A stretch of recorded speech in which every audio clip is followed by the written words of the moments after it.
Hi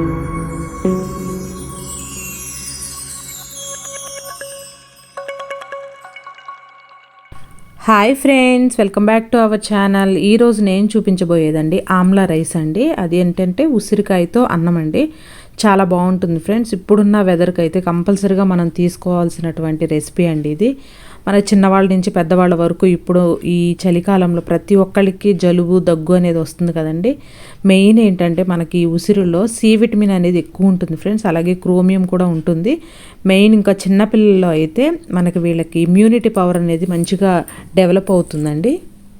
ఎవరైతే నా ఛానల్ని ఫస్ట్ టైం చూస్తున్నారో ఒకసారి సబ్స్క్రైబ్ అయితే చేసేయండి ఫ్రెండ్స్. అలాగే పక్కనే ఉన్నటువంటి బెల్ ఐకాన్ని క్లిక్ చేస్తే దానిలో ఉండే ఆల్ ఆప్షన్ క్లిక్ చేయడం వల్ల నేను పెట్టే కొత్త వీడియోస్ అన్నీ మీ ఫోన్కి వస్తూ ఉంటాయి ఫ్రెండ్స్. సో ముందుగా ఒక బాండీ తీసుకొని 1 టేబుల్ స్పూన్ ఆయిల్ అనేది హీట్ చేసుకోవాలండి. ఆయిల్ హీట్ అయిన తర్వాత ఒక 2 నుండి 3 పచ్చిమిర్చి, జస్ట్ నేను ఓన్లీ మనం దీనిలో కారం ఏది యాడ్ చేయట్లేదు కాబట్టి నేను గ్రీన్ చిల్లీనే యాడ్ చేసుకుంటున్నాను. అలాగే 1 ఎండుమిర్చి కూడా వేసుకొని కొంచెం లైట్గా ఫ్రై చేసుకోవాలి. చేసుకున్న తర్వాత దీనిలో పల్లీలు అండి.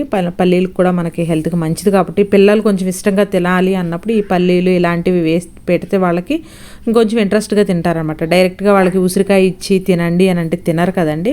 వాళ్ళకి ఇలా కొంచెం కలర్ఫుల్గా టేస్టీగా వాళ్ళకి ఇలా చేసి పెడితే చాలా ఇష్టంగా తింటారు. అలాగే టేస్ట్ కూడా బాగుంటుంది ఫ్రెండ్స్. వాళ్ళకి ఈ మనం ఏ విధంగా అయినా కూడా ఇప్పుడున్న ఈ వెదర్కి ఇమ్యూనిటీని పెంచే మన ఆ ఇంగ్రీడియంట్స్ అనేవి పెడుతూ ఉండాలండి. మెయిన్ వాటిలో చెప్పుకోవాలనుకుంటే ఫస్ట్ ఉసిరికాయ అయితే చాలా మంచిదండి. చిన్నవాళ్ళ నుంచి పెద్దవాళ్ళ వరకు కూడా చాలా మంచిది. అది ఈ హెయిర్ ప్రాబ్లమ్స్కి మంచిది, అలాగే మన కంటి సమస్యలకు మంచిదండి. స్కిన్ గ్లో అవ్వడానికి కూడా మనకి ఉసిరికాయ అనేది చాలా బాగా యూజ్ అవుతుందండి. సో అందుకని ఏదో ఒక విధంగా మనకి ఈ సీజన్లో కనుక తీసుకుంటే ఉసిరికాయని చాలా హెల్ప్ అవుతుంది ఫ్రెండ్స్.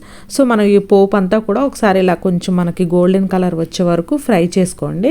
దీనిలో నేను ఎక్కువ ఇంగ్రీడియంట్స్ కూడా ఏమీ యాడ్ చేయట్లేదండి. ఓన్లీ మన ఇంట్లో దొరికేవి యాడ్ చేసుకుంటున్నాను.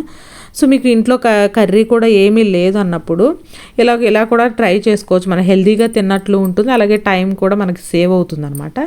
సో అందుకని నేను ఇప్పుడు దీంట్లో కొంచెం కొత్తిమీర యాడ్ చేసుకున్నాను. అలాగే కొంచెం కరివేపాకు కూడా యాడ్ చేసి దీనిలో తురిమి పెట్టుకున్నటువంటి ఉసిరికాయ అండి. ఇది తురిమి పెట్టుకుని ఇట్లా మనం ఆయిల్లో ఫ్రై చేసుకున్నాం అనుకోండి. ఇలా మనం పోపులో ఫ్రై చేసుకోవటం వల్ల ఏంటంటే మనకి ఆ ఉసిరిలో మనకి రాతి ఉసిరిలో ఏమవుతుందంటే కొంచెం వగరదనం ఉంటుంది కాబట్టి ఇలా మనం ఫ్రై చేసుకున్నప్పుడు ఆ వగరదనం అనేది పోతుందనమాట. సో ఇప్పుడు దీనిలో నేను కొంచెం ఇంగువ అయితే యాడ్ చేసుకున్నాను. ఇంగువ కూడా మనకి డైజెషన్గా మంచిది కాబట్టి మ్యాక్సిమం ఇంగువ అనేది అన్నింటిలో యాడ్ చేసుకోండి. సో దీనిలో కొంచెం మనం పసుపు కూడా యాడ్ చేసుకోవాలి, కొంచెం కలర్ కోసం అనమాట.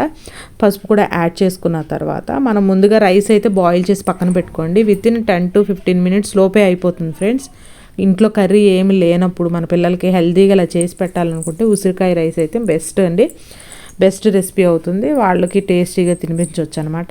సో అన్నం ఇలా పొడిగా వండుకొని దాన్ని ఇప్పుడు మనం ఈ వేపుకున్నటువంటి ఈ ఉసిరికాయ ఇదంతా ఉంది కదండి, దానిలో అయితే వేసేసుకొని రైస్ అనేది కొంచెం కలుపుకొని ఇంకా ఫైనల్గా కొంచెం సాల్ట్ కూడా యాడ్ చేసుకొని ఒకసారి తిప్పుకోండి. దీనిలో కొంచెం మెంతి పౌడర్ వేస్తున్నాను ఫ్రెండ్స్, ఎందుకంటే కొంచెం మనకి ఆ ఫ్లేవర్ అనేది బాగుంటుందన్నమాట.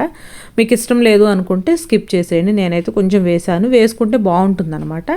సో అది కూడా వేసుకొని ఒక 1 or 2 minutes అట్లా మనం ఉంచేసి ఇంకా ప్లేట్లోకి సర్వ్ చేసుకుంటే చాలా బాగుంటుందండి. ఇది కొంచెం వేడిగా కన్నా కొంచెం చల్లారిన తర్వాత తినండి, ఎందుకంటే మనం ఉసిరికాయ అనేది లైట్గా మనకి వగర్ అనేది ఉంటుందండి. కొంచెం వేడిగా తిన్నప్పుడు ఆ వగరదనం అనేది తెలుస్తుంది. అదే కొంచెం చల్లారిన తర్వాత తిన్నారనుకోండి ఆ వగరదనం కూడా తెలియదండి. చాలా బాగుంటుంది. మనకు ఆ ఉసిరికాయ ఫ్లేవర్ అనేది కూడా మనం రైస్ తింటుంటే తెలుస్తుంది ఫ్రెండ్స్.